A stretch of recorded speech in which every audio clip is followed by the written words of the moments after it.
23번입니다. 23번부터는 부동산 분류 가운데 주택의 분류에 대해서 공부를 하려고 합니다. 주택은 공동주택과 단독주택이 있는데, 공동주택은요, 다연아기, 말하자면 다세대, 연립, 아파트, 기숙사 4개, 다연아기, 다세대, 연립, 아파트, 기숙사가 있고, 단독으로는요, 다중, 다가구, 공간이 있어요. 물론 여기에 단독주택도 들어가죠. 자, 그런데 시험에 특별히 문제가 되는 것은 이 3가지가 문제가 돼요. 말하자면 다중주택, 다가구, 다세대 구분이죠. 그래서 이 3개를 기억하기 위해서 제가 중과세 이렇게 기억하자고 합니다. 다중, 다가구, 다세대. 다중, 다가구, 다세대. 중과세 해갖고, 다중과 다가구는 3계층이에요. 그런데 다세대는 4계층. 3개는 공동으로 660 이하입니다. 660은 200평이 되겠죠? 600 이하. 그런데 다중과 다가구에 구분할 때 다중은 독립된 주거가 아닌 것, 그리고 다가구는 19세대 미만, 이렇게 지문으로 등장을 합니다. 해서 우리가 중과세 이 3개, 다중, 다가구, 다세대를 구분하시면은 지문을 풀어가는데 도움이 되는 거죠. 물론 연립은 660 초과가 되겠고요. 아파트는 5계층 이상이고, 그 다음에 기숙사는 이제 한 개동이 공동 취사시설을 이용하는 세대수가 전체의 50% 이상이다. 이런 지문이 등장을 하죠. 그래서 24번에 보면은 다중주택, 그러면 다중이니까 뭐냐면 3계층이고요.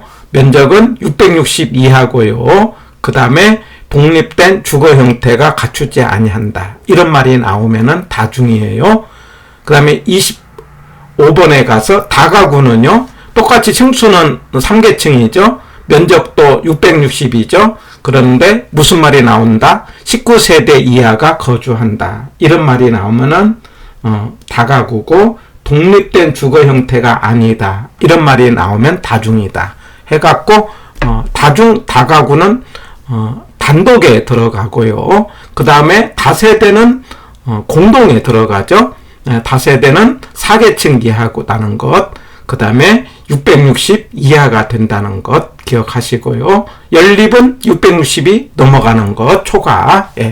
그 다음에 26번 도시형 생활주택은요, 300세대 미만이라는 것, 국민주택 규모가 300세대, 그리고 이제 단지형 연립, 단지형 다세대, 그 다음에 원룸형 이렇게 있는데, 이 말보다는 분양가 상한제 적용을 배제한다는 거, 이 말을 기억하고요. 그래서 도시형 생활주택은 분양가 상한제 적용을 받지 아니한다. 이 말 기억을 합니다. 한번 출제가 됐죠? 해서 23번부터 26번까지는 주택의 분류, 공동, 다연아기, 그 다음에 특별히 중과세, 다중, 다가구, 다세대, 이거 구분하시고요. 그 다음에 27번이, 자, 최근 5년 동안에 출제가 꾸준히 잘 되고 있는 내용이 표준산업 분류입니다. 이 표준산업 분류는 어렵지 않으면서 출제가 잘 되고 있는 분류니까 기억을 하되, 크게 2가지가 있어요. 부동산 임대 공급업과 그 다음에 관련 서비스업이 있다. 이렇게 둘로 나누고, 그 다음에 이제 임대 공급업에는 임대업과 개발 및 공급업으로 구분을 합니다. 자, 그런데 여기는 3개가 있어요. 주거용, 비주거용, 기타가 있다는 거. 주거, 비주거, 기타가 있어요.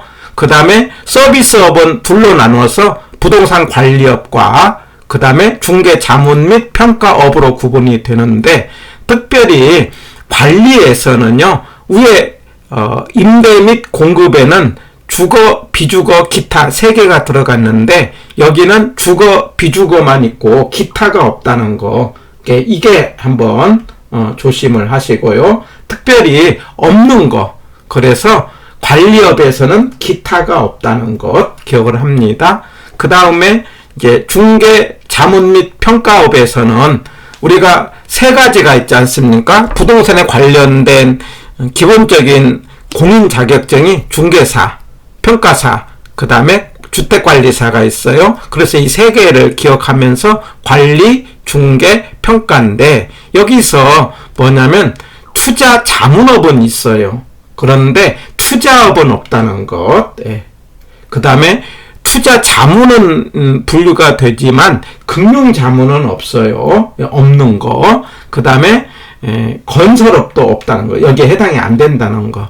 그래서 부동산 업의 분류에 없는 것으로 중심이 돼서 기억을 하면은 문제를 풀기가 편합니다. 건설업 없다는 것, 기타가 없다는 것, 관리에 투자 자문은 있지만 투자업은 없다는 것, 금융 자문 이런 말 없다는 것. 그래가지고 부동산 임대 및 공급업과 관련 서비스업으로 구분하고 있습니다. 그래서 27번은 문제를 풀면서 이렇게 구분을 하시면은 쉽게 답을 찾을 수가 있습니다. 그래서 이제 기출문제를 통해서 한 번 더 확인을 해 봅니다.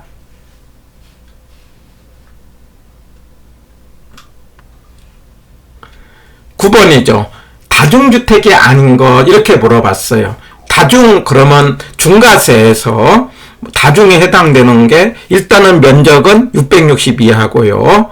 그 다음에 이제 주택으로 쓰이는 층수가 3계층이라고 하죠. 3계층 이하고요. 그 다음에 어떤 말이 나와야 돼요? 독립된 말하자면 주거가 아닌 것. 이 말이 나와요. 이 세 가지가 핵심 단어입니다. 그래서 660 이하라는 것, 그 다음에 독립된 주거 형태가 아니라는 것, 그 다음에 뭐냐면은 면적은 층수가 몇 개층이라고요? 3계층이라는 것. 그래서 1번은 맞는 거, 2번도 맞는 거.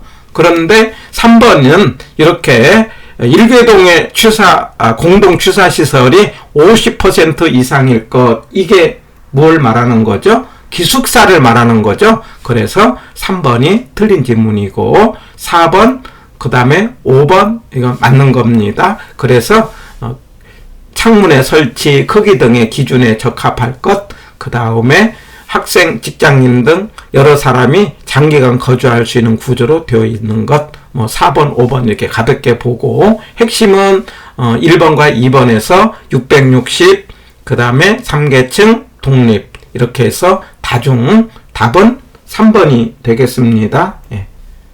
그 다음에 10번 문제에서 31회 때 출제가 됐는데 서비스업에 해당되지 않는 것 했어요. 서비스업은 3개가 있지 않습니까?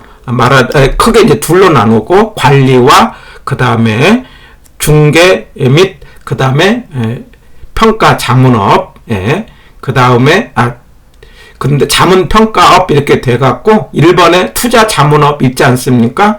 2번에 주거용 부동산 관리업 있어요. 주거, 비주거, 기타인데 기타가 없다고는 거죠. 그래서 2번도 해당이 되고요. 3번 중개 대리업 있어요.